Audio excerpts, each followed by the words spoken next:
Hola chicos, ¿cómo están? Son las 7:01, hay 98 personas en la sala. Me parece bastante honesto que haya 98, pero si hay alguno que no va a mirar la clase, es libre de retirarse, ¿ok? Porque la idea acá, por lo menos hoy, es que ustedes interactúen conmigo para ver cuáles son las deficiencias de los temas de los cuales ya les mandé el material de estudio. Entonces, voy a hacer una aclaración que el otro día ya la hice, pero por las dudas para que quede súper claro antes de comenzar. La idea acá es que ustedes me vayan haciendo preguntas referentes al tema. Así que les voy a preguntar, abran sus micrófonos, siéntanse libres de opinar y de hablar porque esa es la intención. No hay errores y si los hubiera, todos se pueden corregir a través de el pensamiento y el razonamiento, ¿ok? De la situación. Así que primero los invito a sacarse la vergüenza y segundo, les obligo a hacerme feedback, ¿ok? Bueno, primero que nada, ¿pudieron ver el apunte?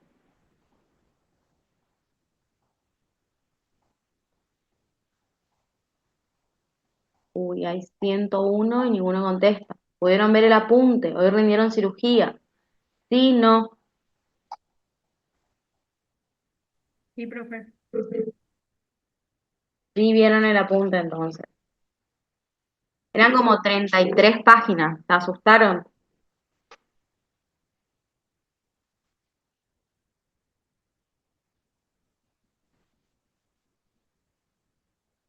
Uy, así con este nivel de interacción no vamos a llegar ni al primer tema.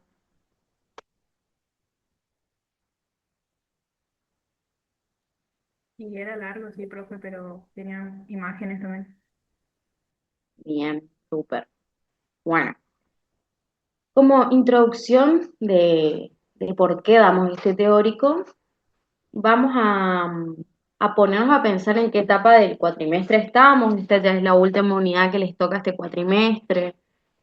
Periodoncia e interrelaciones. Hasta ahora, ustedes vienen viendo, haciendo una recopilación de lo que fueron dando a lo largo del cuatrimestre, primero dieron las bases anatómicas, etiológicas, etiopatogénicas de la enfermedad periodontal. Y una vez que vieron un poco de eso, pasaron a la clasificación, nueva clasificación periodontal. Ahí hablaron de las dos enfermedades más comunes y que sobre todo son las que tratan en la clínica, son gingivitis y periodontitis con sus diferentes subclasificaciones, estadios, grados y demás. De ahí comenzamos un caminito, ¿no? Medio en paralelo con algunos talleres que tuvieron, muy pocos, pero que tiene que ver con el tratamiento de la gingivitis y la periodontitis. Ese tratamiento se basa en 4 fases, que son las que siempre habrán visto y si no las vamos a recordar. La fase uno, ¿qué fase o cómo se llama esa fase? A ver si alguno recuerda. Terapia básica. Terapia básica o fase uno, que también vamos a decir que en esa terapia básica teníamos a su vez unos 10 pasos adentro.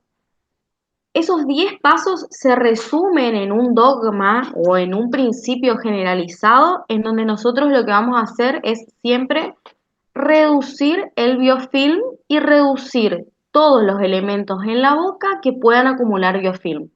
Es de ahí que nosotros eliminamos restos radiculares, eliminamos el cálculo dental, por eso hacemos raspaje dializado, eliminamos todas las superficies de las restauraciones que no estén bien pulidas, eliminamos restauraciones desbordantes, hacemos ferulizaciones para poder hacer raspaje dializado, y así una cantidad de pasos que se encuentran comprendidos dentro de la terapia y que están ligados a reducir el biofilm. El paso más importante, y quizás al que menos bolilla le solemos dar, es al de la motivación, que la motivación es el paso que va a hacer que ese paciente se concientice de que el objetivo del tratamiento solo puede ser conquistado a partir de que él se involucre y compenetre con la eliminación del biofilm por parte de él todos los días en la vida diaria con su higiene bucal. Porque nosotros podemos hacer todas las maniobras del planeta, pero jamás vamos a conquistar en la fase de mantenimiento si ese paciente no hace su trabajo, que es el 50% del trabajo, porque es la eliminación diaria del biofilm, ¿sí? Entonces, en esa terapia básica nosotros hacíamos todos esos pasos destinados a reducir los sitios de acumulación de biofilm y eliminar todo el biofilm. Por lo tanto, sarro de por medio o cálculo. De ahí, ¿qué pasaba? ¿O qué pasa en un tratamiento periodontal? Nosotros vamos a recitar a ese paciente luego de haber finalizado nuestra terapia básica y vamos a hacer una reevaluación de los sitios de enfermedad periodontal, de los sitios de gingivitis. ¿Por qué a los 45 días? Porque nosotros vamos a esperar la cicatrización del tejido conectivo. Muy importante. Que tarda 45 días en cicatrizar. ¿Y por qué vamos a esperar esa cicatrización del tejido conectivo? A ver, tírenme una de por qué vamos a esperar la cicatrización. ¿Qué pasa si yo agarro, por ejemplo, le hago hoy una limpieza, como dicen ustedes, un detartraje, y vamos a decirlo correctamente, un raspaje de alisado radicular, y dentro de una semana yo agarro una sonda y me pongo a controlar? ¿Qué es lo que pasaría? ¿Qué sería lo más normal?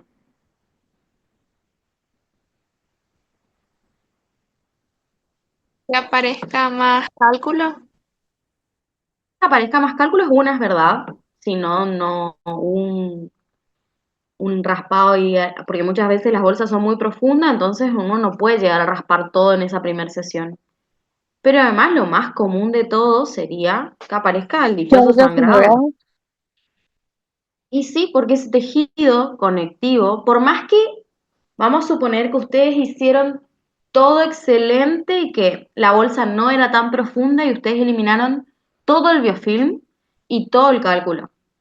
Ese tejido empezaría a cicatrizar porque al no haber un agente irritando, unas bacterias liberando endotoxinas y causando una guerra sideral, se tendría que empezar a cicatrizar. Esa es la base de la terapia básica, o sea, el principio o el fundamento de la terapia básica. Que al no haber más biofilm activo en la bolsa periodontal, empezaría un proceso de cicatrización. Pero si yo agarro y a la semana meto una sonda, yo voy a estar injuriando el tejido, o sea, yo le voy a estar causando un ataque mecánico a esa encía y esperando algo que no va a pasar porque la cicatrización lleva todo un periodo de 45 días para el tejido conectivo. Entonces, voy a hacer dos aclaraciones en este punto que no les van a tomar en este examen, pero sí son importantes para cualquiera que se presente a final, y es que ustedes no pueden darle un alta después de haberle hecho un raspaje alisado. O sea, no funciona así. Tienen que esperar 45 días. En esos 45 días ustedes pueden recitarlo al paciente para ver cómo va con el cepillado, sobre todo, para hacer remotivación, para tratar de mantenerlo en órbita ese paciente y que no se nos vuelva a acumular biofilm o cálculo. Pero ustedes no lo van a toquetear, no van a agarrar e ingresar una sonda, no van a hacer más raspaje, solamente van a incentivar a ese paciente a que mantenga por sus medios el trabajo que ustedes hicieron. A los 45 días recién lo recitan al paciente para control. Y ahí, si todo va bien, si todos los santos están de guardia, si se alinearon todos los planetas, si el paciente hizo lo que tenía que hacer, si nuestro diagnóstico fue correcto y nuestro tratamiento fue bien aplicado, quizás haciendo la unión de todos esos factores, ustedes le puedan dar el alta a ese paciente. Sino que puede llegar a pasar, que esto es re común. Le citan a los 45 días, van a ver sitios que mejoraron un montón, sitios que no, y vamos a tener sitios que quizás tenían una profundidad de sondaje en la cual nosotros tengamos que evaluar la posibilidad de combinar el tratamiento con las otras fases, ¿Se acuerdan las otras fases del tratamiento periodontal?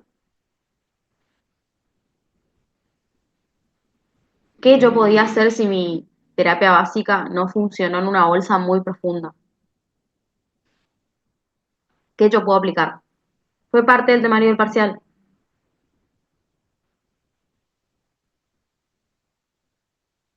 ¿Qué puedo hacer? Una terapia quirúrgica. Sí, una terapia quirúrgica periodontal. Ahí podemos hablar de muchas técnicas, pero la mayoría de las técnicas de la terapia quirúrgica periodontal están destinadas a reducir la profundidad de la bolsa. Y acá voy a volver a hacer hincapié para quien rinda final. ¿Por qué? ¿Por qué voy a hacer una terapia quirúrgica periodontal? Primero, porque si yo ya tengo bolsas que tienen más de 5 milímetros, ¿alguno de mis alumnos se acuerda por qué la bolsa de 5 milímetros es un problema? Y si no es alguno de mis alumnos, ¿alguna alumna?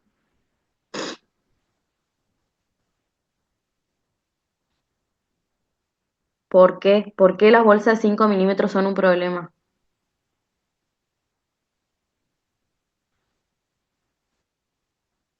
Profe, puede ser porque ya sería una bolsa infraósea. Son generalmente bolsas infraóseas, pero está relacionado a qué tipo de bacterias. Y a todas las anaerobias. Anaerobias estrictas, que Sí. son las más dañinas.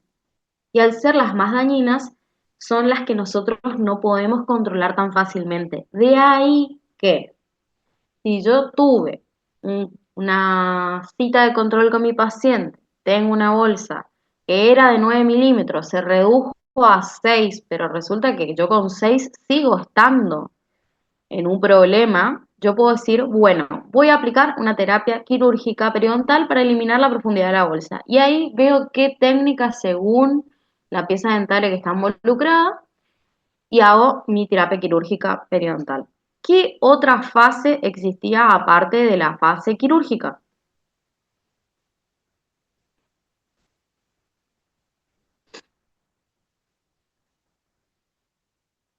¿Qué otra fase? La rehabilitación y después la cirugía. Rehabilitación restauradora, profe. Perfecto, Jessica.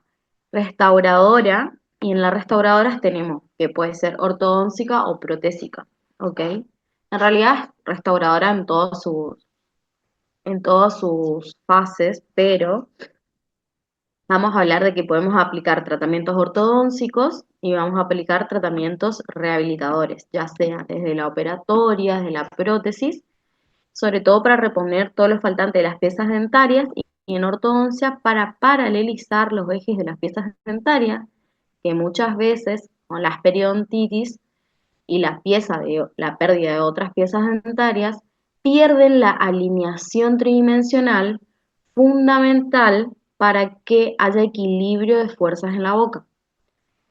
Porque cuando yo tengo un terreno con periodontitis, en donde las piezas dentarias se van a ver afectadas en su sostén o en su soporte, va a ser mucho más importante que el paciente tenga alineadas tridimensionalmente las piezas y equilibradas las fuerzas de oclusión. Y ahora vamos a ver un poquito en trauma oclusal, que estos se producen dos tipos de trauma, primario y secundario. Pero bueno, seguimos con fases. Ya me dijeron la primera, la segunda, la tercera.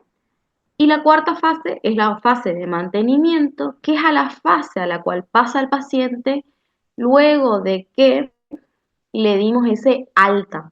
El mantenimiento es una fase que nunca se termina, es un control a lo largo de toda la vida, porque una vez que el paciente es un paciente periodontal, requiere de controles constantes para que no tenga recaídas. Algo que les tiene que quedar también es que la periodontitis, yo les estoy diciendo todo esto porque probablemente es la última clase del cuatrimestre y quizás les sirva después para el que tenga que rendir final y para el que no también, como a modo de cierre. Entonces, les quiero compartir que por qué es importante esto de tener en cuenta que la fase de mantenimiento es algo que se va a producir con este paciente durante toda la vida, y que ustedes van a tener que hacerle controles periódicos al paciente para que no recaiga en enfermedad periodontal. Porque la enfermedad periodontal es una enfermedad que tiene fases activas y periodos inactivos.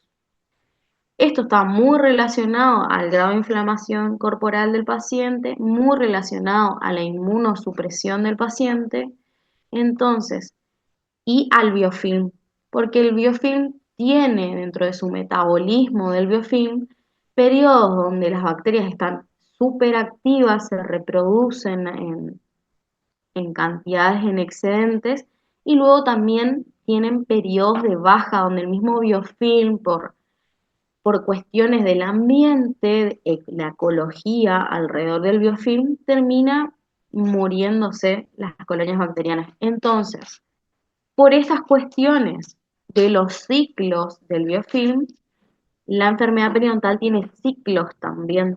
Entonces, podemos estar ante un paciente con remisión total de la periodontitis, pero que luego, por cuestiones X de la vida y nueva acumulación de biofilm, se vuelve a producir periodos activos de la enfermedad. Entonces, el paciente periodontal jamás deja de estar en fase de mantenimiento. Podemos verlo más espaciadamente, pero jamás deja de ser un paciente periodontal. ¿Ok? Bueno, voy a seguir con... Este es el apunte y voy a tratar de hablarles sobre el apunte. No porque no haya Power, hay un hermoso PowerPoint de este tema, pero para que ustedes se hagan la imagen de esta guía, porque dentro de todo acá están todo lo que le van a preguntar sobre estos temas para el parcial.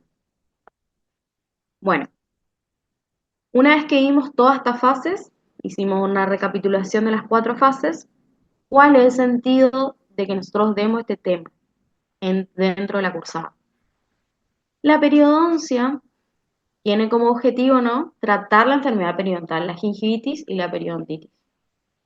Acá, en relación a las otras ramas de la odontología, que van a ser la rehabilitadora, la implantología, la ortodoncia, vamos a tener que tener en cuenta, por un lado, conceptos claves de la periodoncia y por el otro lado vamos a tener maniobras de la periodoncia que van a colaborar con las otras ramas para lograr un tratamiento exitoso.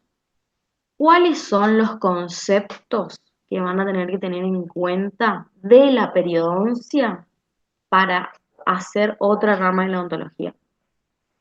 Como primero y principal, y tema de parcial, espacio biológico. Es pregunta de parcial sí o sí, van a tener que conocerlo, ahora vamos a hablar bien de espacio biológico. Después, fenotipo periodontal.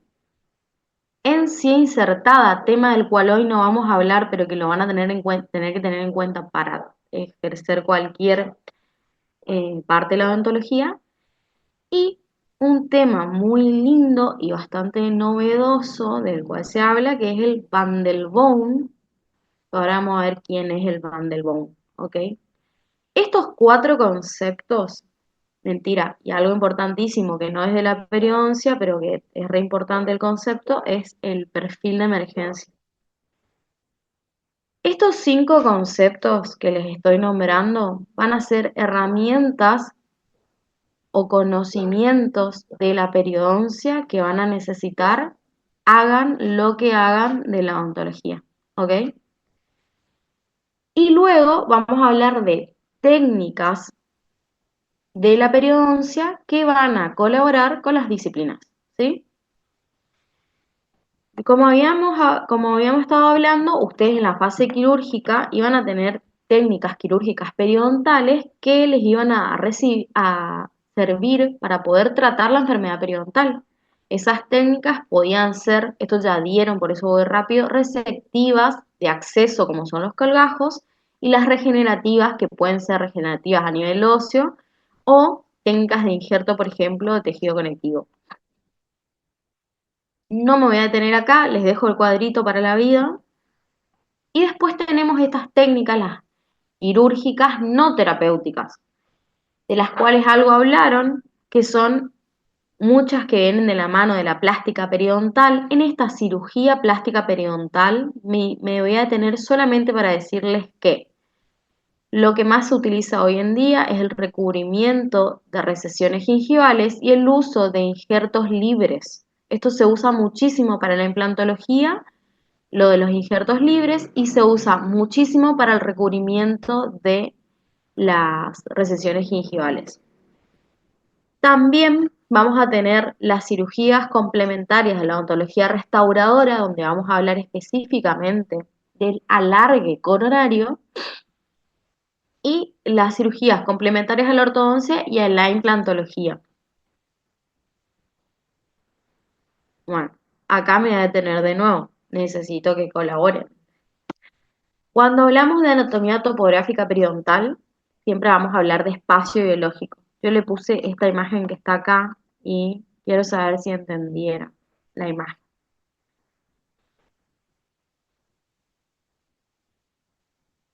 ¿Alguien entendió la imagen? ¿Alguien no entendió? Bueno, voy a hacer mis explicaciones.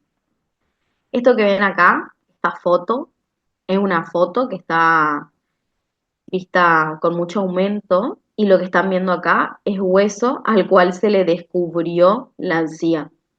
¿Ok? O sea, ustedes no están viendo una pieza dentaria natural insertada en la boca. Están viendo una pieza dentaria a la cual se le hizo un colgajo y se levantó todo lo que es la encía, ¿ok? Y esto que están viendo acá ya es el hueso, ¿sí? Este dibujo esquemático que en cambio ven del otro lado es una pieza dentaria cortada axialmente, en donde ustedes están viendo en este lugar el esmalte terminando en filo de cuchillo. Esto sería la dentina, ¿ok? Esto que está acá bien finito es el cemento, ¿sí? Esto que está acá, ¿qué sería?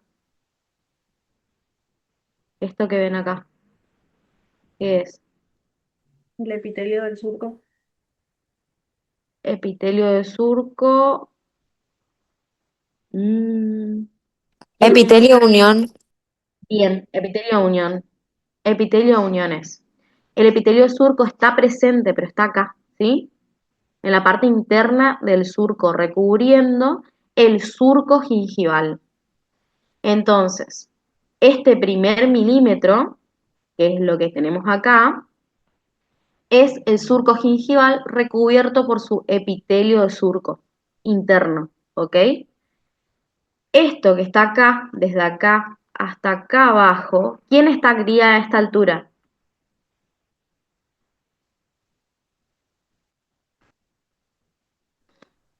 El tejido ¿Qué, conectivo. qué elemento estructural que encontramos? Miren, este era el esmalte, este es el cemento, que es esto que está acá. Importantísimo para Los ligadores. determinar. ¿Cómo? Digan sin miedo porque no hay problema. Si le erran, no hay drama, porque la idea es que acá les quede claro, porque esto es una pregunta al parcial. ¿El límite cemento dentinario? Perfecto, límite amelocementario, y es re importante. Entonces nosotros teníamos acá esmalte, acá cemento y acá nuestro límite amelocementario. Ese límite amelocementario, cuando hablamos de periodoncia, es extremadamente importante porque tienen que llevarse de acá que si ustedes ven el límite amelocementario en la boca, ustedes ya tienen un paciente que presenta pérdida de inserción. Porque yo, en la boca de mi paciente sano con un periodonto normal, no tengo el límite amelocementario descubierto. ¿Por qué? Porque tengo 1 milímetro de epitelio de unión y tengo 1 milímetro de epitelio de surco. O sea, mi esmalte está tapado 2 milímetros por encía. ¿Se entiende eso? Eso les tiene que quedar súper claro. Si ustedes ven el límite amelocementario en la boca, el paciente ya tiene por lo menos un periodonto reducido, por lo menos pérdida de inserción. De acá, de este límite amelocementario, hasta el hueso, que es esto que vemos acá, esta cresta ósea, que está representado acá por esto, ¿no? Acá está su hueso. No sé si ustedes le estaban captando esto. Bueno, desde acá, desde su epitelio de unión, desde su límite de donde termina el epitelio de unión, desde donde comienza el límite amelocementario hasta el hueso, hay otro milímetro más de tejido conectivo, alguien lo dijo. Esas son las famosas fibras de quién. ¿De Sharpey puede ser? De Sharpey, profe. Sharpey. Sí, son las fibras de Sharpey que forman el ligamento circular alrededor de toda la pieza dentaria.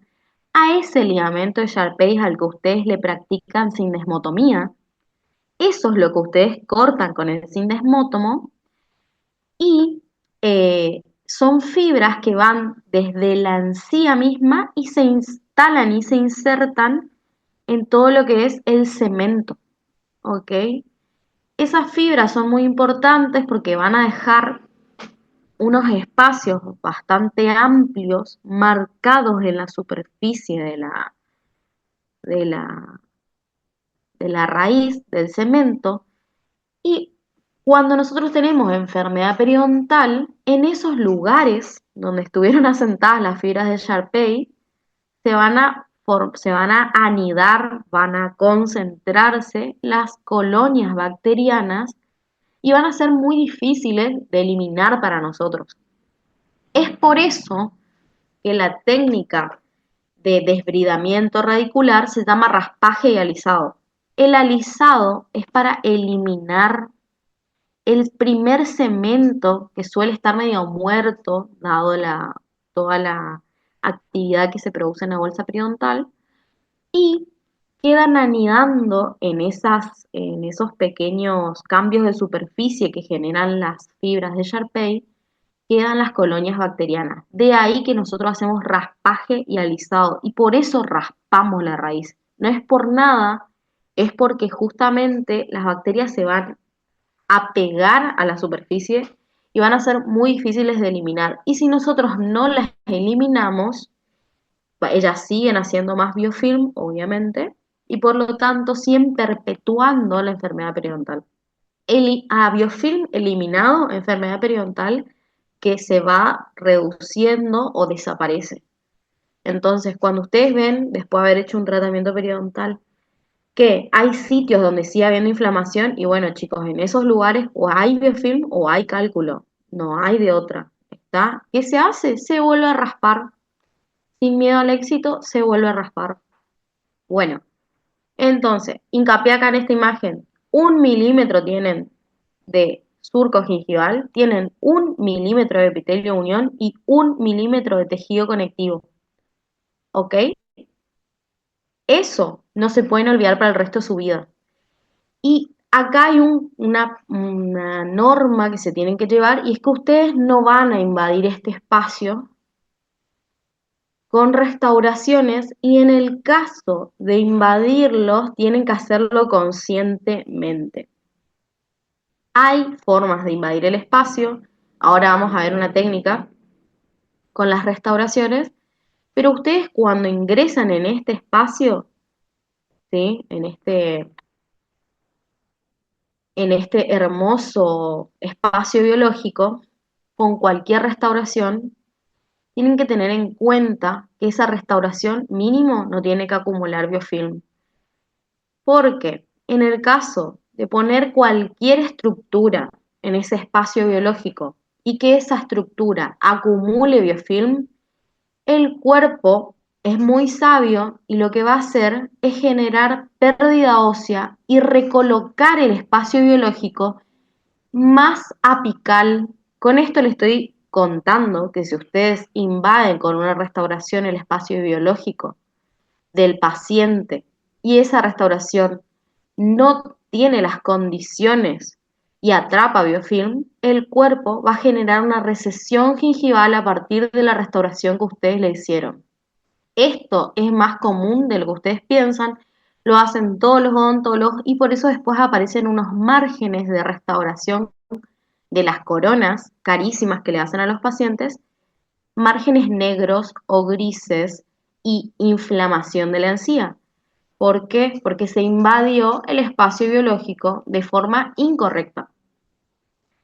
Otra cosa que van a tener que tener en cuenta es que este espacio biológico el cuerpo lo crea siempre.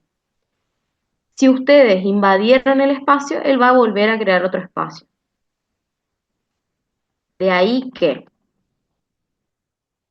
acá están las dimensiones orientativas, 1 milímetro. Ustedes tienen que pensar en 1 milímetro y 3 milímetros el total, ¿ok? Del espacio biológico.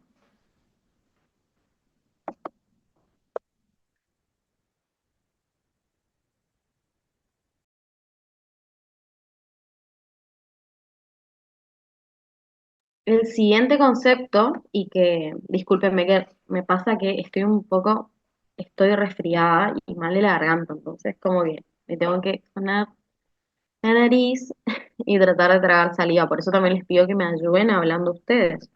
Total, acá no hay errores. El otro concepto que van a tener que tener en cuenta es el concepto de fenotipo periodontal.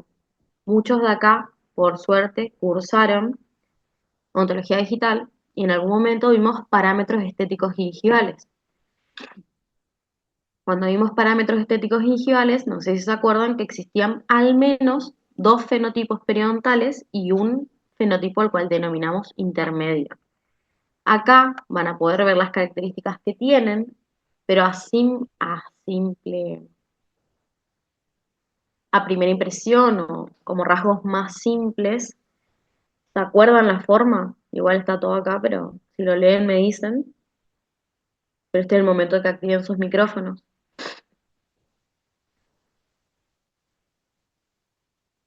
¿Cómo era la forma de esos dientes?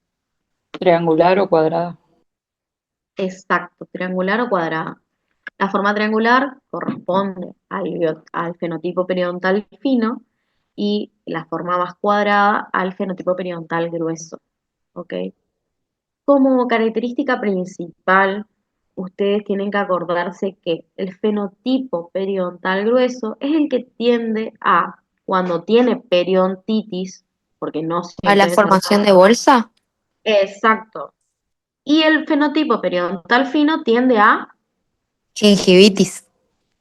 a las recesiones gingivales. ¿Por qué? Porque Ah, no tiene hueso. ah. Entonces no hay hueso donde hacer una bolsa.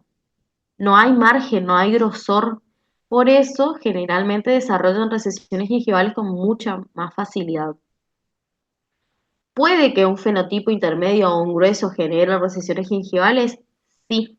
Después vamos a ver que el trauma oclusal ayuda a las recesiones en todos los pacientes. Pero más comúnmente y como generalidad, para hacernos más fácil la vida a los odontólogos, vamos a decir que cuando el paciente tiene periodontitis, en los biotipos periodontales finos se generan recesiones gingivales o pérdida de inserción más rápida, y en los fenotipos gruesos se generan bolsas periodontales profundas, ¿ok? No tanto pérdida horizontal.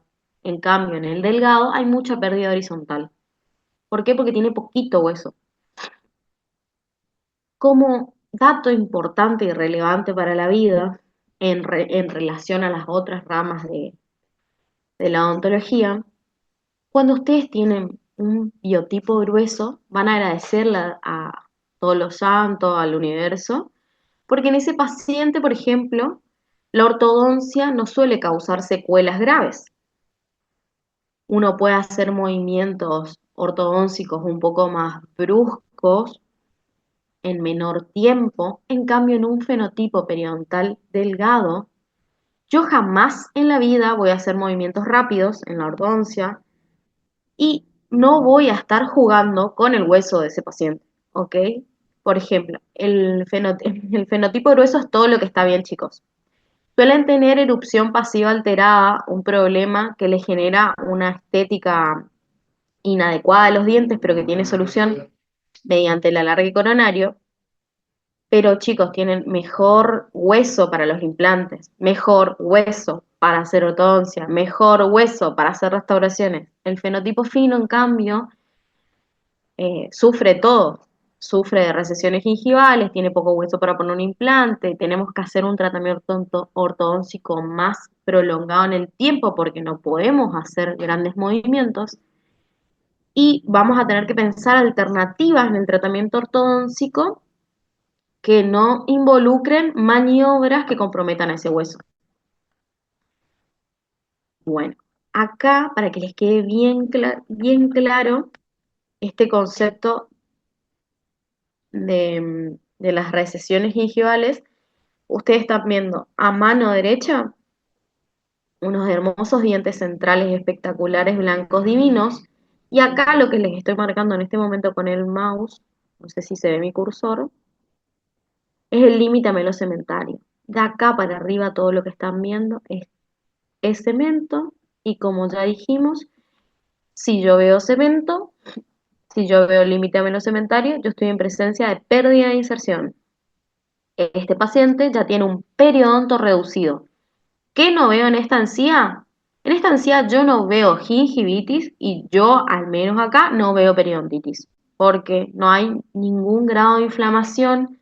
Hay acá, si queremos como muy detallistas, algún grado de cambio de coloración mínimo, ínfimo, que no nos habla de gingivitis. O sea, este paciente es un paciente con buena higiene, probablemente yo creo que pasó por un tratamiento de ortodoncia o está teniendo trauma oclusal y eso le generó estas recesiones gingivales.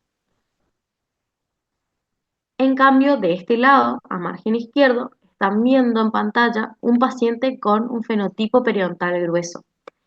Quiero que aprecien ese hueso prominente. Miren esto, miren esta encía acá que se trasluce blanca. O sea, chicos, si ustedes llegan a ver esto, ustedes tienen que pensar automáticamente que tienen un fenotipo grueso. Miren el grosor de este hueso que se transparenta en una encía, que encima es una encía robusta también. Los dientes se ven cortitos. Esto, no sé si se acuerdan cómo se llama. Cuando yo veo dientes cortos, ¿qué diagnóstico tengo? Cuando veo dientes así cortitos. No hay microdoncia.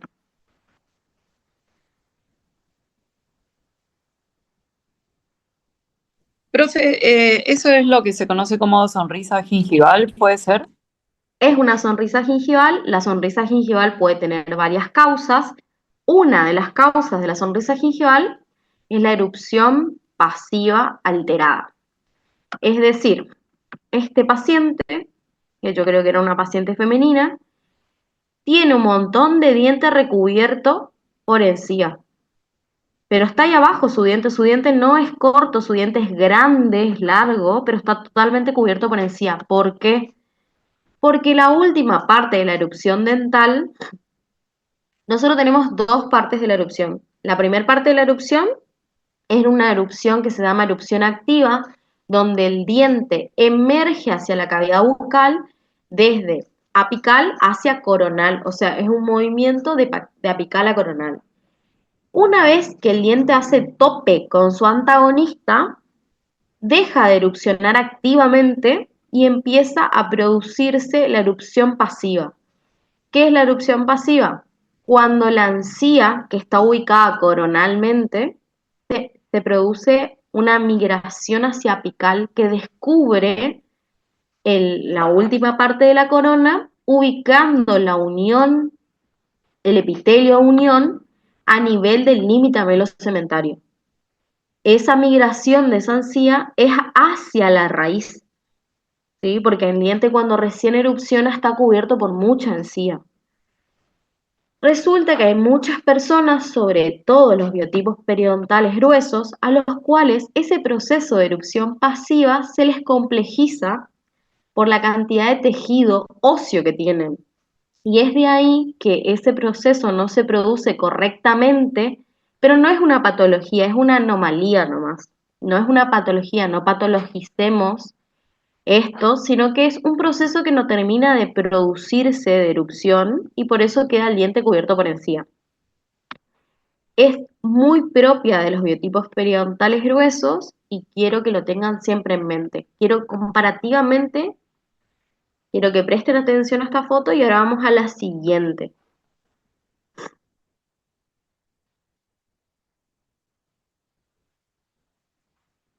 ¿Pudieron entender esta foto?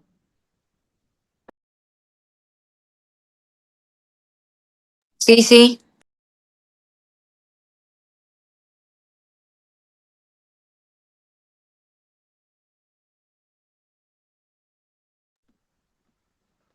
¿Qué, qué entienden en esta foto?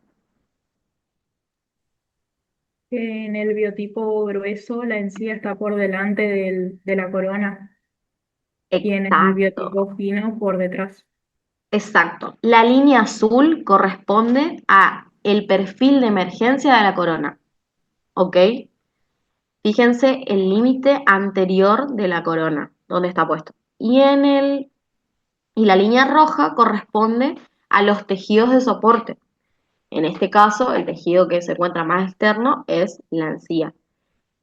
Fíjense lo que sobresale en el biotipo grueso, la encía respecto al diente, que tiene puesto un bracket y aún así la encía le gana. Ahí bajo un poquito más. Ahora quiero que miren en el inferior, que es aún más notorio en este paciente, en esta paciente. Fíjense cómo sale la encía del margen del coronal del diente. Es impresionante, chicos. En cambio, en este lado, en el lado derecho, siempre se encuentra por detrás. Siempre esa encía se encuentra por detrás del esmalte de la pieza dentaria. Bueno, dicho esto, es solamente para que les quede bien claro la diferencia y cómo lo van a observar. No solamente lo van a observar de frente y van a ver ese hueso que se trasluce en la encía bien blanco y una encía bien gruesa, sino que además, viéndolo de perfil, van a tener mucho mejor óptica para poder dar un diagnóstico. A veces cuando uno está como muy enceguecido entre la luz del equipo odontológico, a veces es bueno tomarle las fotos y luego mirarlas y prestarle la atención suficiente para hacer el diagnóstico. De ahí nos pasamos a Doctora, la... Sí, ¿puede repetir a qué hacía referencia la línea azul y la roja, por favor? sí, por supuesto. La línea azul hace referencia al perfil de emergencia de la corona, es decir, el tejido duro, el esmalte de la pieza dentaria. Y la línea roja hace referencia a los tejidos de soporte de la pieza dentaria, en este caso a la encía, que es el primer tejido sobre el cual está apoyado el hueso.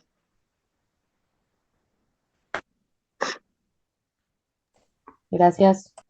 Por nada. Esas intervenciones son las que necesito porque sé que les van a ayudar cuando ustedes estén solos con el apunte. Bueno, resulta que en el aporte que le hace la periodoncia a la prótesis vamos a encontrar un montón,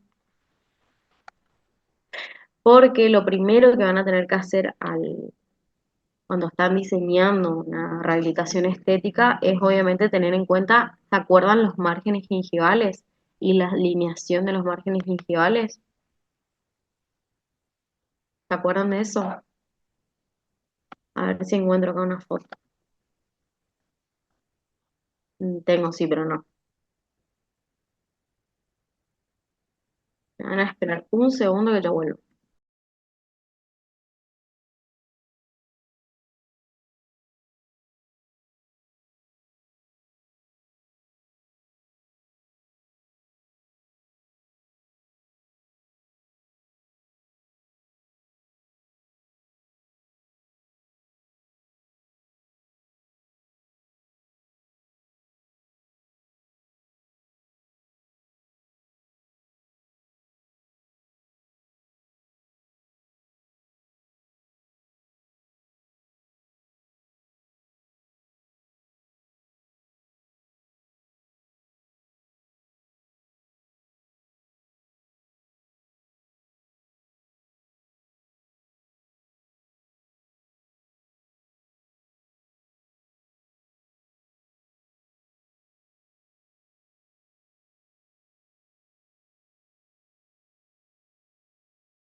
Bueno, resulta que en el aporte que le hace la periodoncia a la prótesis, ustedes van a tener un montón de maniobras. Lo primero que van a hacer cuando ustedes ven un paciente es mirarle el componente dentario, evaluar el componente dentario y determinar cuáles son las necesidades dentarias de ese paciente.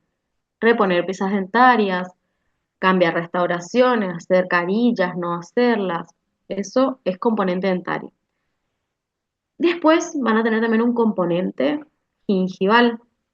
Y en ese componente gingival, ustedes siempre van a tener que estar prestando atención a la alineación de los márgenes gingivales, porque una buena estética también se vale del componente gingival, que a veces no es tenido en cuenta. Es más, diría yo que el 70 o el 80% del tiempo no es tenido en cuenta. Pero resulta que cuando uno mira las fotos, uno dice, algo está mal acá, pero no sé qué es. Bueno, eso tiene que ver con los márgenes gingivales. Acá les voy a presentar un caso que es del doctor Caramelo. Los casos que están acá son del doctor Caramelo, la mayoría. Son casos hermosos donde se puede ver la aplicación de diferentes técnicas periodontales. La primera es esta, el alargue de corona clínico. Está todo el paso a paso, pero lo que yo quiero que ustedes sepan es esta regla que está acá. El criterio orientativo de cuándo se hace alargue de corona clínica. Les voy a mostrar el caso y quiero que lo tengan esto en mente. Este es el caso clínico del doctor Caramelo. Acá, fíjense, a simple vista, les voy a ir diciendo yo porque se nos hace larguísimo, pero por favor, escuchen. Ustedes acá están viendo los caninos. Los caninos se supone que deben estar a la misma altura que quién, De que qué los pieza dentaria. centrales. Que los centrales. Entonces acá claramente ya estamos viendo que este central, que encima tiene una hermosa corona, no está a la misma altura que estos dos caninos y este central. Y los laterales tienen una diferencia de altura entre ellos, no sé si la llegan a ver, bastante mínima, pero no están alineados entre sí. Lo cual acá nos dice que no hay alineación a nivel gingival de los márgenes gingivales. Este paciente llega a la especialidad de prótesis para hacerse unas coronas y bueno, ahí se encuentran con esto. Al sonreír le toman la foto. Miren cómo al poner la sonda creo que se identifica más la falta de alineación de los márgenes. Acá lo que estaban haciendo era medir el sondaje óseo, que va a ser recontra importante. ¿Alguien sabe la diferencia entre sondaje común y sondaje óseo?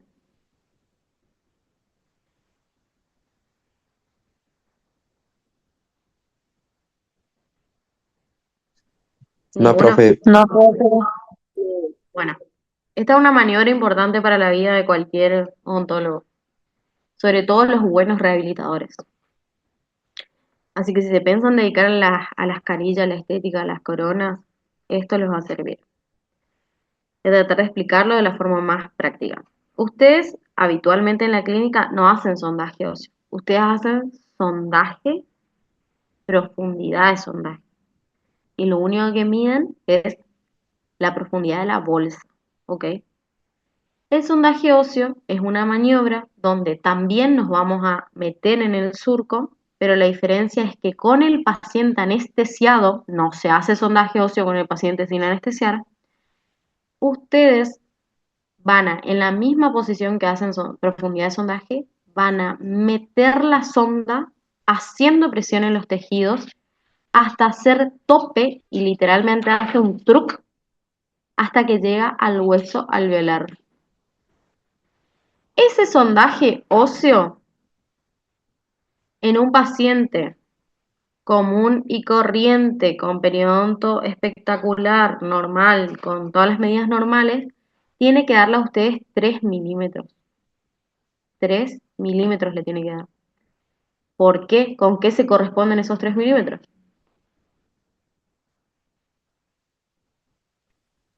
con la profundidad de la bolsa. Que estábamos hablando anteriormente, profe. El Con el espacio espacio biológico. biológico. Perfecto. Eso. Entonces, ese espacio tiene que existir, consta de 3 milímetros y se comprueba con el sondaje óseo. ¿Y para qué yo voy a comprobar anestesiándole y torturándole a mi paciente? ¿Por qué?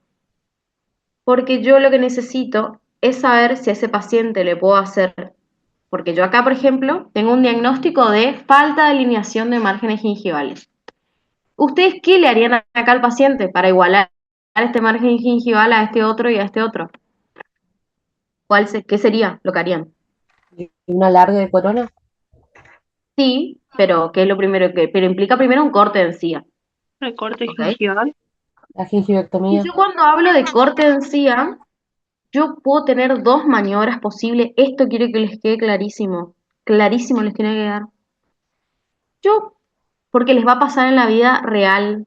Va a venir un paciente que ustedes le están haciendo ortodoncia, termina el tratamiento de ortodoncia y resulta que ahí se dan cuenta que el paciente tiene los dientes cortitos. Y se dan cuenta que tiene erupción facial alterada.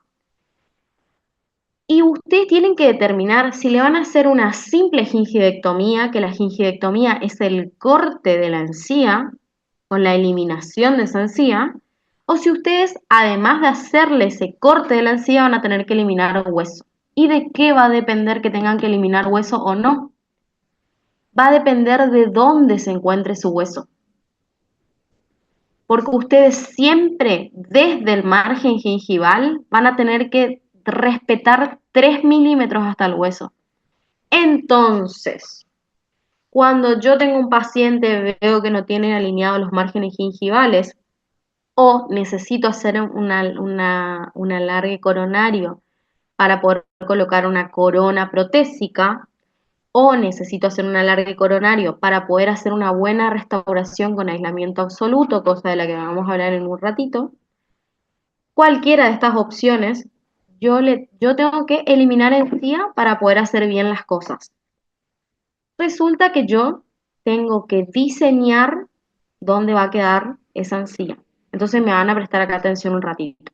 Acá, en esta foto, en la cuarta foto que tenemos.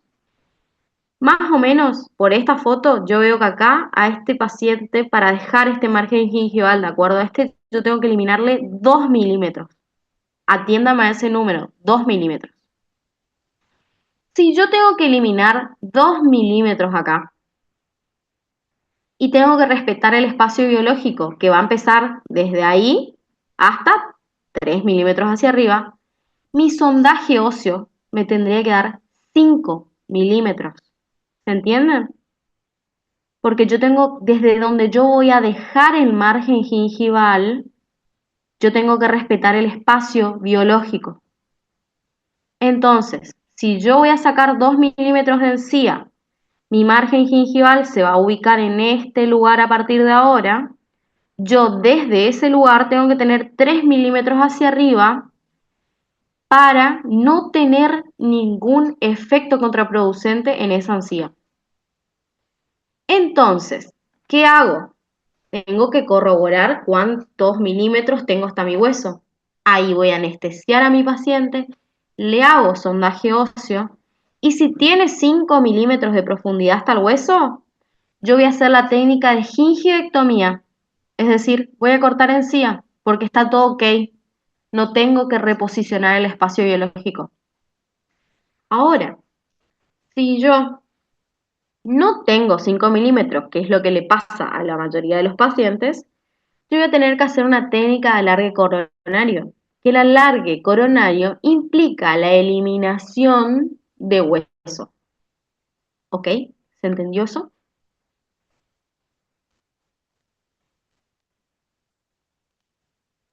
Sí, doctora. Bueno, ¿qué pasó con este paciente?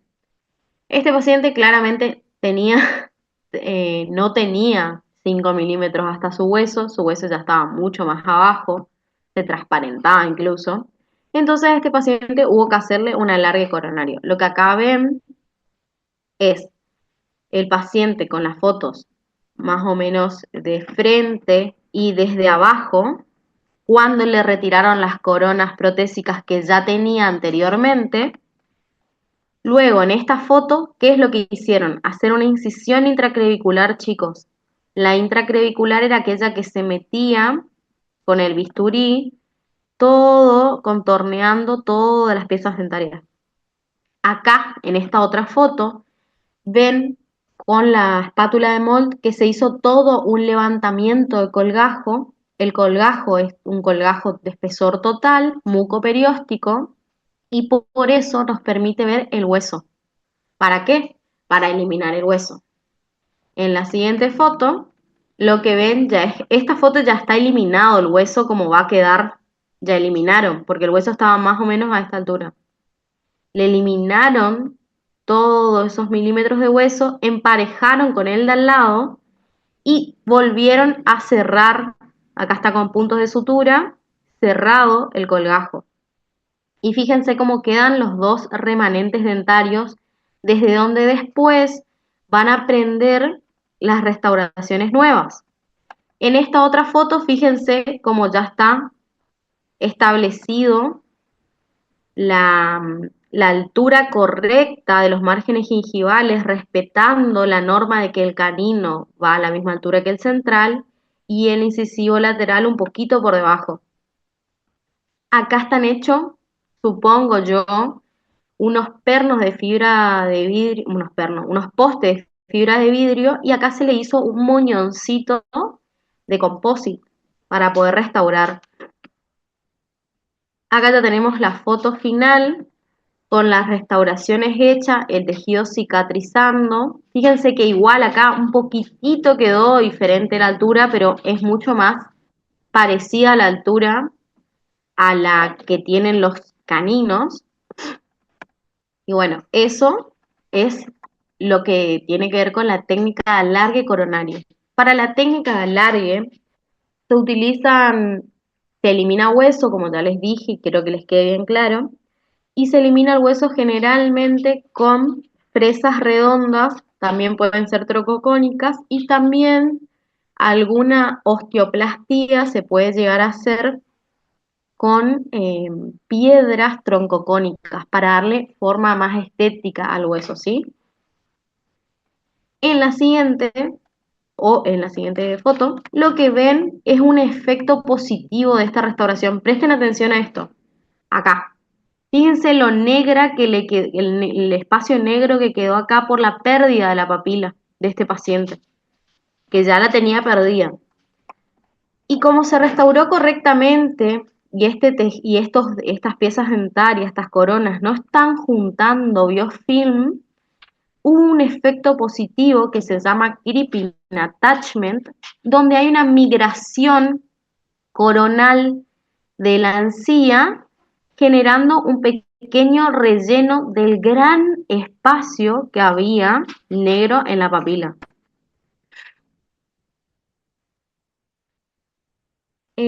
Acá les habla el apunte y el perfil de emergencia.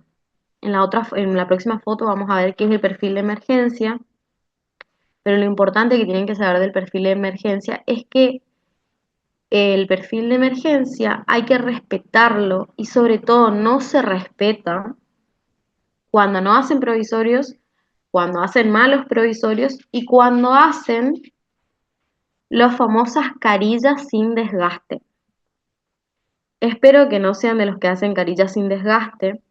Y lo que tienen que saber de las carillas sin desgaste es que son una opción estética y de restauración para el paciente, pero que no son la regla, son la excepción. Existen muy pocos pacientes a los cuales se les pueden hacer carillas sin hacer una preparación de desgaste, o sea, cargando resina solamente arriba del esmalte de ese paciente. ¿Por qué? Porque si yo agarro y cargo resina sobre el esmalte de ese paciente, generalmente por vestibular, lo que hago es modificar el perfil de emergencia. ¿Qué es el perfil de emergencia? Acá lo vamos a ver. Les puse esta imagen porque me pareció explicativa, pero el perfil de emergencia es esta unión que se da acá, este ángulo que se forma acá entre la encía y el diente. Cuando los dientes son robustos, redondeados naturalmente, ese perfil de emergencia tiene un ángulo más, más cerrado, más cercano a los 15 grados, y cuando acá ven, acá está una imagen buenísima. Este es el perfil de emergencia, la relación entre esta encía y el diente. Fíjense que este diente, a propósito, es bastante robusto y el ángulo que se produce acá es bastante como cerrado. ¿Se entiende eso? Cuando el perfil de emergencia, cuando el diente es más plano, generalmente el ángulo es más abierto, o sea, es decir, se introduce menos en la unión entre el diente y la encía. Ese perfil de emergencia no debe ser modificado produciendo grandes volúmenes de corona. ¿Por qué? Porque imagínense que en este lugar se va a acumular biofilm, porque le queda una superficie al paciente muy difícil de higienizar. Al odontólogo le queda una superficie muy difícil de pulir, porque el odontólogo, cuando carga resina en este lugar, muchas veces se resiente de hacer un buen pulido porque no quiere lastimar la encía. Y resulta que al no pulir ese composite, esa resina, queda con microporos que no son visibles al ojo humano y que empiezan a acumular biofilm. Ese biofilm solo se hace visible cuando el paciente come elementos coloreados o bebidas coloreadas. Pero si el paciente no come arroz con pollo, el paciente no toma jugo de naranja y demás, muchas veces pasa desapercibido, pero empieza a acumular grandes cantidades de biofilm porque le queda un balcón donde se alojan todas las bacterias y generan automáticamente una respuesta de la encía, una respuesta inflamatoria que termina generando una gingivitis y en muchísimos casos una periodontitis. Acá está escrito el concepto de creeping attachment como la migración o el avance coronal. Es de 1 a 1,5 milímetros, eso es importante. ¿Por qué? Lo que les quiero decir con esto de que es 1 a 1,5, no se vayan a ilusionar de que cuando hagan una hermosa corona, un hermoso implante, si perdieron una papila de 3 o 4 milímetros, no van a ganar esos 3 o 4 milímetros de papila. Lo que van a ganar es 1 o 1,5 si hacen todo muy bien. ¿Se entiende? Hasta el día de hoy no existen técnicas adecuadas para recuperar la totalidad de la altura de la papila. Existen técnicas que nos ayudan a recuperar parcialmente esa papila. Y ustedes no van a creer el factor estético o, o la mala estética que genera la pérdida de esa papila, que se observa como espacios negros u oscuros en la sonrisa de los pacientes. Y acá vamos a una técnica que me ocupé de ponerles todo lo que pude de prótesis, que se utiliza mucho, está muy ligado a la periodoncia y que lo que trata es de generar un nuevo cambio de paradigma en la rehabilitación protésica. No sé si ustedes se acuerdan de cuando dieron preclínica de prótesis, ustedes vieron un montón de preparaciones de las coronas que terminaban en una línea horizontal cercana al límite amelocementario, pudiendo ser, ¿se acuerdan?, subgingival o pudiendo ser supragingival. Casi siempre se hablaba de que esa terminación era preferible que fuera supragingival para evitar, eh, justamente la acumulación de bacterias en el borde de cementación de esa corona. Y esas preparaciones, ustedes no sé si se acuerdan que eran en filo de cuchillo, que eran chamfer, que eran hombro recto, bueno, todas esas terminaciones. Esas terminaciones, por la forma de prepararse, las tienen que pensar como preparaciones horizontales. porque si ustedes lo piensan, ustedes les queda un margen o un borde que está puesto horizontalmente. La técnica Bob es una técnica protésica en donde no se genera una preparación con un borde horizontal, sino que se hace una preparación denominada preparación vertical, porque se basa en dos tipos de desgaste. Acá ven comparativamente en la siguiente foto. En línea roja se ve cómo eran las preparaciones horizontales. Se desgastaba el diente generando un margen apical horizontal en donde se retenía la restauración, que era el chanfer, el hombro recto, bueno, y así, todas esas terminaciones. En cambio, la preparación horizontal, perdón, vertical, la BOP, no genera ningún margen horizontal. Se desgasta toda la pieza en su circunferencia, dejando plano absolutamente todo como si fuera un gran cilindro, y la corona se va a adaptar hacia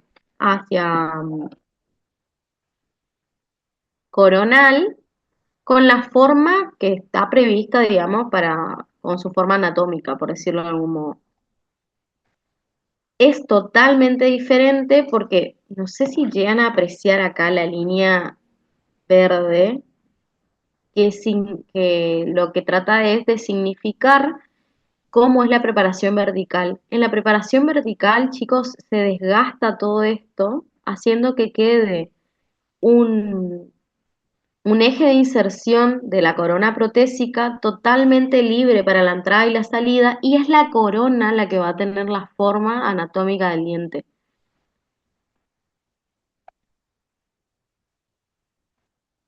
Les puse eh, bastante largo esto, pero quiero que se queden con esta imagen. Esta preparación que se hace con las diferentes piedras que se utilizan va a invadir el espacio biológico y va a eliminar el epitelio del surco como primera medida. Esta foto que ven acá, la primera mano izquierda, es la posición en la que se utiliza la piedra, que dicen que es de 15 grados más o menos, que se hace para eliminar el epitelio del surco gingival. ¿Para qué? Para que ahí se genere un sangrado y se genere un coágulo que luego nos va a ayudar a generar toda la estética de una preparación Bob. Y por último, se pone la fresa bien paralela al eje dentario y se hace el desgaste de la pieza dentaria, dejándolo bien como si fuera un cilindro más ancho hacia apical y más pequeño hacia coronal. Es una técnica que tiene los mejores resultados, que se basa en la formación de un coágulo y en la eliminación del epitelio de surco. ¿Ok? Eso es como que todo lo que tienen que saber. Yo les puse toda la técnica por si la tienen que estudiar para el final les va a servir. Acá hay unas hermosas fotos. Miren, esto es un antes de una técnica Bob, donde se ve acá un diente que ya tiene poquísimo remanente dentario. Y lo que se hace es, miren acá la siguiente, cómo se ve que está cicatrizando el epitelio del surco. ¿Lo alcanzan a ver? A este epitelio del surco acá, cicatrizando, y cómo se eliminó un montón del epitelio del surco, generando esta forma particular alrededor de la preparación.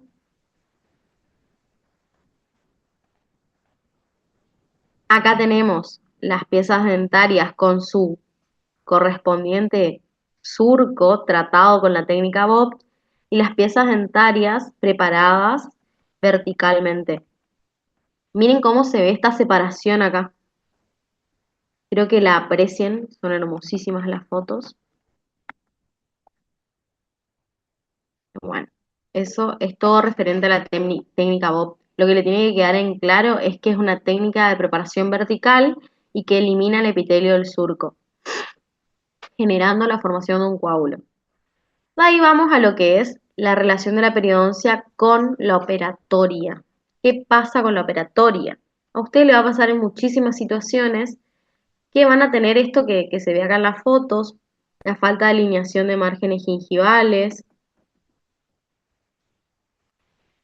Y miren en la siguiente foto,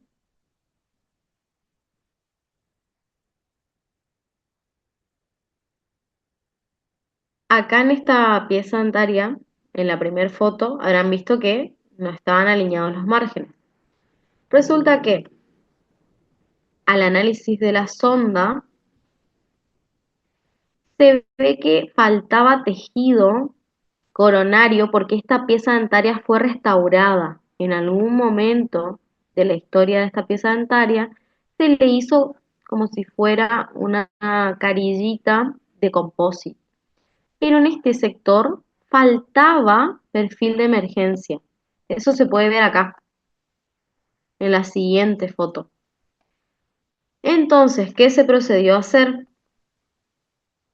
Se hizo una restauración del margen gingival con composite, por eso acá se ve más blanco, con un corte previo de la encía. Esto que ven acá es una gingivectomía. Fíjense que en esta otra foto acá se puede ver el faltante de tejido dentario, porque la coronita, la carilla que le hicieron, solo llegó hasta el margen gingival. Entonces le faltaba tejido. Para generar la estética de esa pieza dentaria, se reconstruyó ese pequeño pedazo de faltante de tejido dentario. Y así quedó en el momento de la restauración. Una situación muy común con la que se pueden encontrar habitualmente es con esto que ven acá. ¿Vieron todas las afracciones que tienen estas piezas dentarias? Encima está presente en el central, el lateral, el canino, los premolares, en el molar. Este paciente tiene recesiones gingivales múltiples. Visto de perfil, fíjense cómo se ve bien perfecto acá la fracción por la forma de la pérdida de tejido. ¿Ustedes se acuerdan que era una forma de cuña? Bueno, acá en el análisis de las piezas de las recesiones gingivales se aplica todo un cálculo para ver dónde van a posicionarse los cortes de la encía para poder hacer el recubrimiento de estas recesiones gingivales. Eso es lo que están viendo acá. El diseño de la técnica de Zucchelli para reposicionar la encía. Primero se hacen todas las incisiones intracreviculares y el diseño de los cortes, estos cortes que ven acá en triángulos, son para reposicionar luego esta encía en el lugar de la papila. En la siguiente foto ya ven una foto de la cicatrización a semanas de la cirugía, donde se le hizo el retiro de puntos, y fíjense acá el efecto logrado de los recubrimientos gingivales.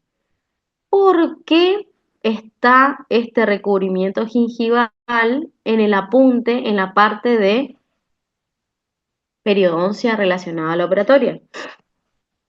Porque habitualmente todo odontólogo trata de recubrir esas recesiones gingivales con composite. ¿Por qué? Porque el paciente, vamos a recordar cómo eran las recesiones, acá están las recesiones, porque el paciente casi siempre manifiesta sensibilidad y porque le está faltando tejido dentario. Resulta que ustedes, el procedimiento más correcto es analizar la posibilidad de hacer un recubrimiento gingival y hacer el relleno del faltante de tejido de la pieza dentaria con composite, pero no cubrir la raíz con composite, y son cosas muy diferentes, porque muchas veces recubrimos la raíz con composite y generamos un problema periodontal a largo plazo. Bueno, Después vamos a este tema, también es tema de parcial, elevación de margen profundo, la técnica de EME. Esto lo tomaron el año pasado y lo tienen que saber. ¿Qué es? Es bastante simple, está descrito acá.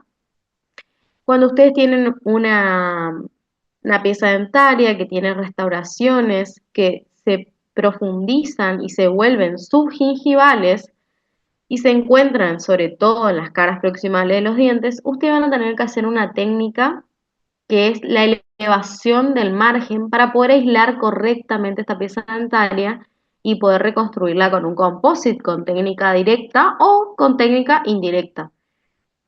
¿Qué es lo primero que van a hacer? Van a aislar la pieza dentaria, van a colocar una matriz. Esa matriz debe ser la matriz curva. La matriz curva sí o sí, no hay de otra. Luego, con composite, generalmente un composite de alta carga, se genera la pared vestibular y se eleva el margen gingival y luego se reconstruye normalmente o se deja la preparación hecha como para tomar la impresión para hacer una restauración indirecta, por ejemplo, con incrustación. Acá está escrita toda la técnica. Dice exactamente que es con matriz curva, por favor. Y es bastante simple, pero es la que más van a usar. Esta técnica es la alternativa para no estar haciendo alargues coronarios todo el tiempo. Es de ahí que la damos ahora en periodoncia para que ustedes sepan que es la alternativa al alargue coronario.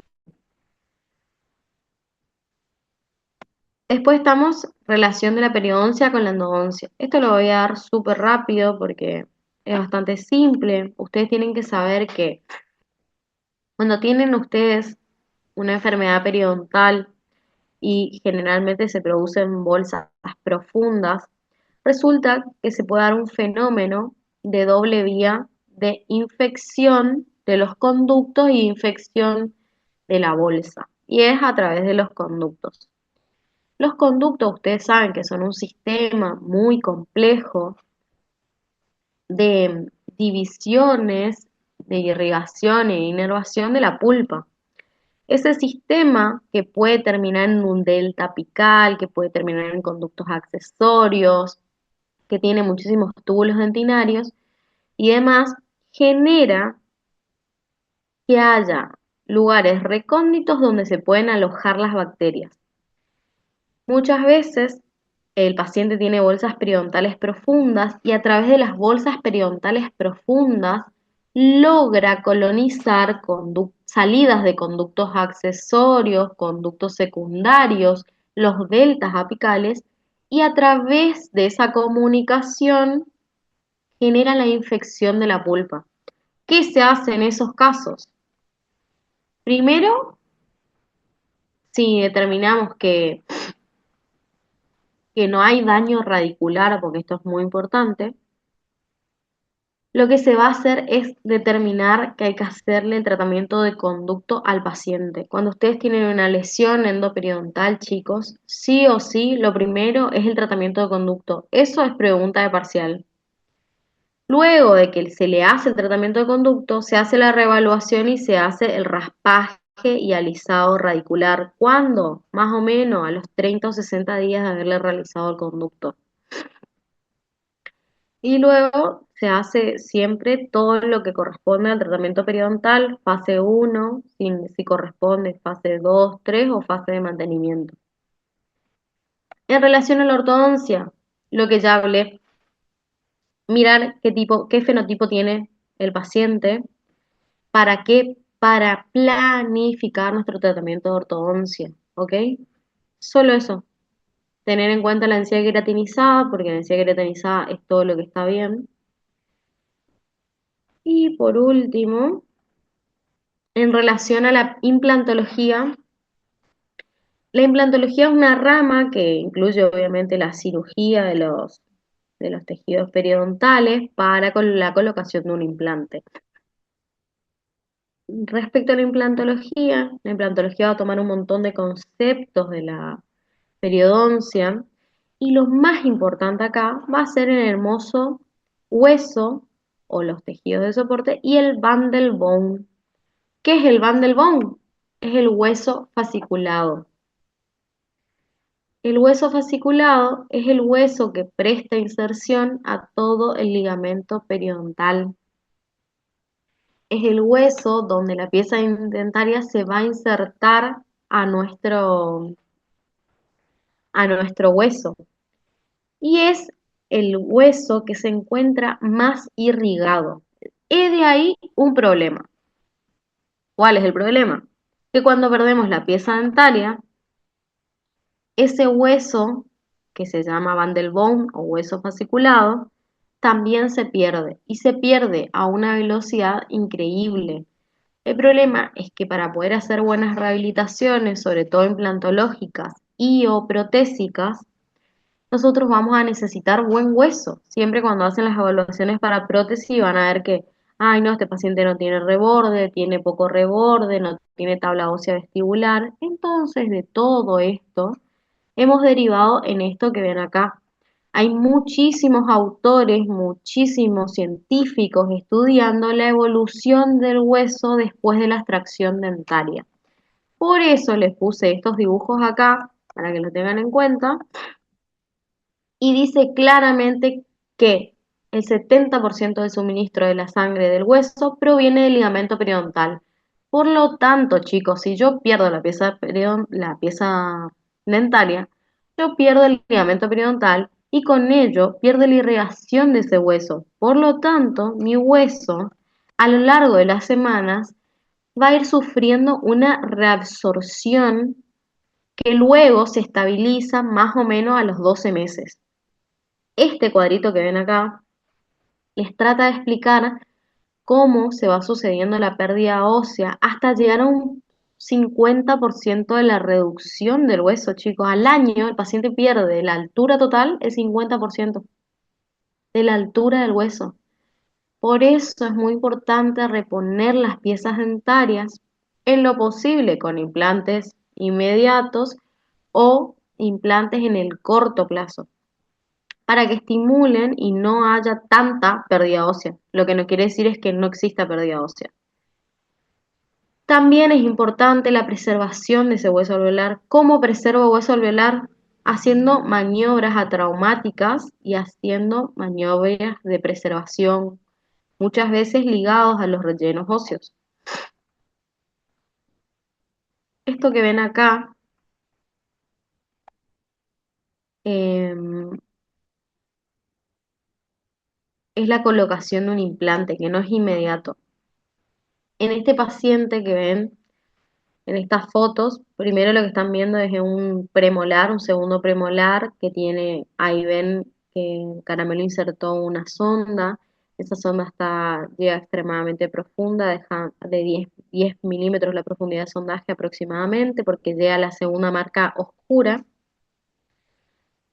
Cuando le hacen la radiografía a esa pieza dentaria ya notan que había una rarefacción apical, radiografía que no se puso. Ven acá la boca de la fístula, ¿no? Ven toda esa acumulación de pus. Bueno, ¿qué hacen? Le sacan la pieza dentaria, pero antes de sacarle la pieza dentaria, lo que hacen es diseñar con una placa termocompactada, que son las plaquitas esas transparentes que se hacen con la termoformadora. Se le hace una plaquita y en esa plaquita se fabrica un provisorio que solamente es la coronita. Fíjense acá, en esta foto pueden observar un provisorio colocado sobre la plaquita.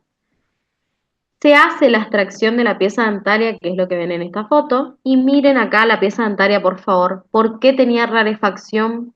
¿Por qué tenía tratamiento de conducto? ¿Por qué se decidió sacar la pieza dentaria?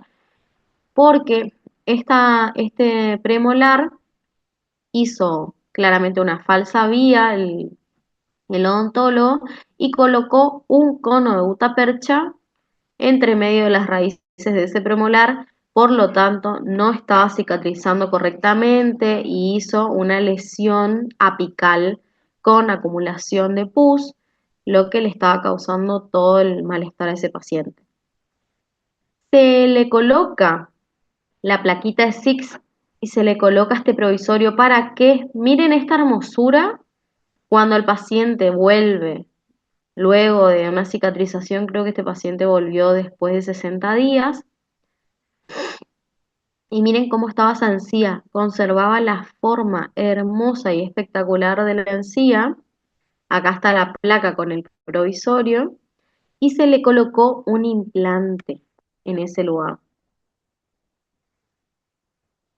Luego de que colocarse el implante, activarse el implante, esperar a los tiempos de cicatrización, se le colocó al paciente una corona definitiva, que es lo que están viendo acá. Cuando se coloca esa corona definitiva, lo que se hace es comprimir el tejido generando una isquemia controlada. Esta isquemia controlada es muy importante porque es un signo de que todo está bien en el momento de la colocación de la corona. Y luego, este es el paciente cuando viene a control. Fíjense cómo no perdió las papilas. ¿Para qué se hizo toda esa técnica del provisorio? Para que no se pierda esta encía, chicos.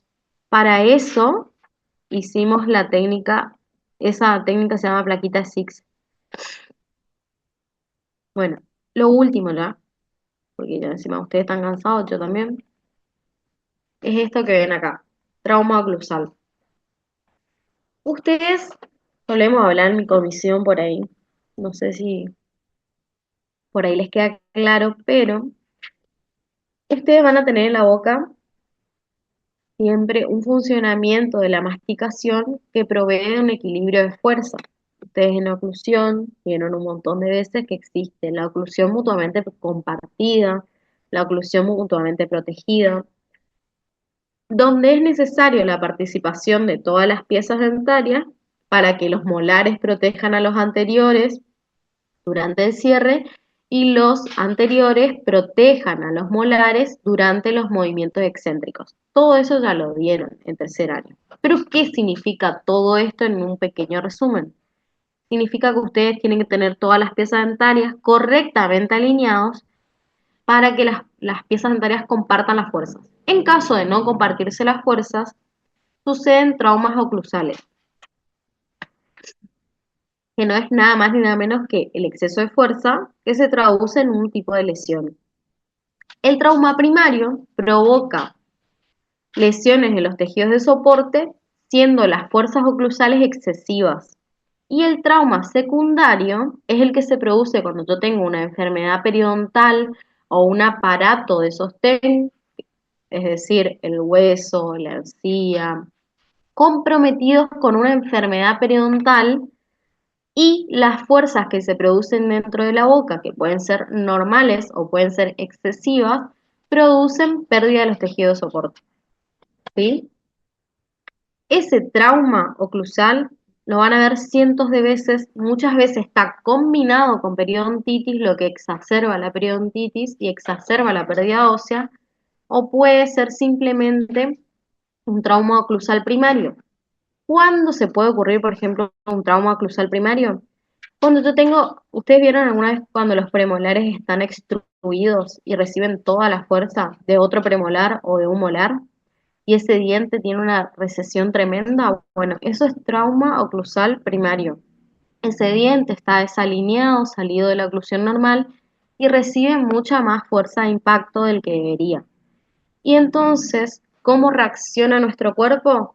Reabsorbiendo el hueso, porque no puede soportar esa cantidad de fuerza a la que está expuesto porque está con falta de alineación tridimensional, solamente por eso, porque está recibiendo más fuerza de la que podría. Esto es aún peor cuando, por ejemplo, tenemos bruxismo. Ahí las fuerzas generalmente son excesivas y eso es trauma oclusal primario. Para finalizar, y ya no les canso más, acá lo importante es que ustedes cuando vayan a la boca del paciente tengan en cuenta primero los 5 conceptos de los que hablamos al comienzo. Espacio biológico, fenotipo periodontal, que tengan en cuenta el bone, que tengan en cuenta el perfil de emergencia y la encía queratinizada. Y por otro lado, que sepan que la periodoncia tiene maniobras como el alargue coronario que facilitan tanto la restauración de piezas dentarias cuando su margen se encuentra subgingival, que facilitan la alineación de márgenes gingivales para lograr la estética rosa, rosada o gingival, que también es un procedimiento importante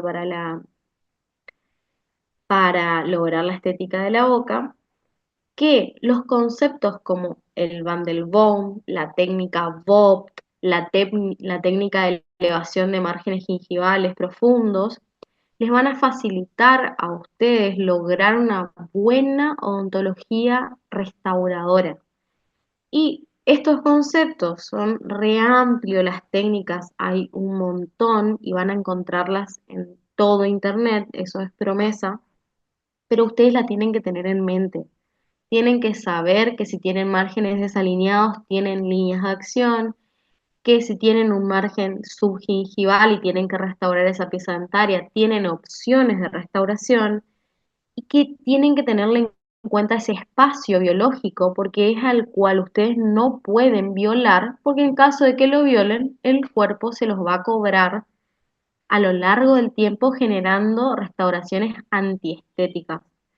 Entonces, tengan en cuenta para el parcial fenotipo periodontal, tengan en cuenta elevación de márgenes profundos, tengan en cuenta técnica DOP, tengan en cuenta espacio biológico y técnica de alargue coronario. Eso creo que es todo. Espero que les haya servido y no haberles mareado tanto. La realidad es que es un tema muy, muy largo. Nuestro PowerPoint tiene 200 diapositivas. Traté de hacerlo lo más sintético posible y que les queden asentados los conceptos en algún lugar, como el creep and attachment, como el perfil de emergencia, como el espacio biológico y todo eso para que ustedes tengan donde referenciarse tanto para el parcial como para poder rendir un final, ¿ok? Bueno, eso es todo. No sé si quieren preguntarme algo más.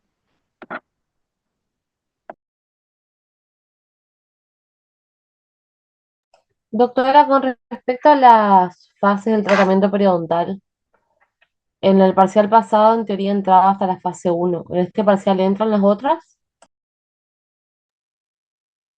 Yo sé que entra este teórico de interrelaciones y de abscesos, pero dame un segundo, corrobore los temas del parcial.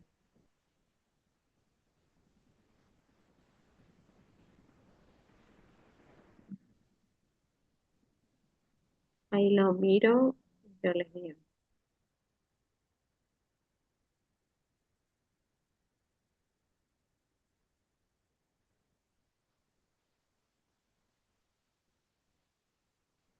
Temario tercer parcial. Cirugía periodontal, segunda parte. Incisiones, colgajos, abscesos, relaciones de la periodoncia con otras disciplinas. Eso es todo lo que entra. Ahí les mando de vuelta en su grupo grande para que les quede.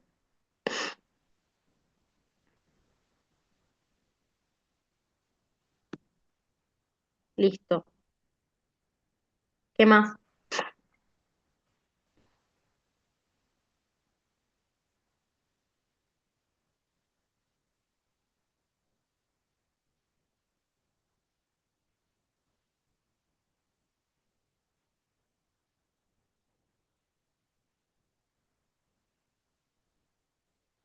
Doctora, Ujú. el miércoles está dicho que va a haber paro no docente. De igual forma vamos a rendir. Sí, chicos, nosotros en general no suspendemos y menos porque hay parcial. Así que ustedes van a ir a la clínica, se van a rendir y se retiran. No hay práctico, por supuesto.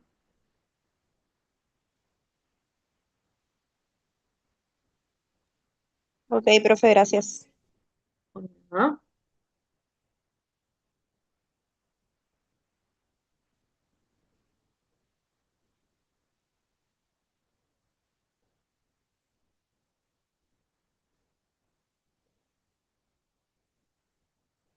Bueno, si no tienen más preguntas, se pueden desconectar. Si necesitan cualquier cosa, me pueden preguntar a mi privado. Sin drama. Y bueno, Les deseo éxito en este último parcial. eh, Así que bueno, nos estamos viendo este miércoles. Gracias, doctora. Por nada. Gracias. Saludos. Chau, chau.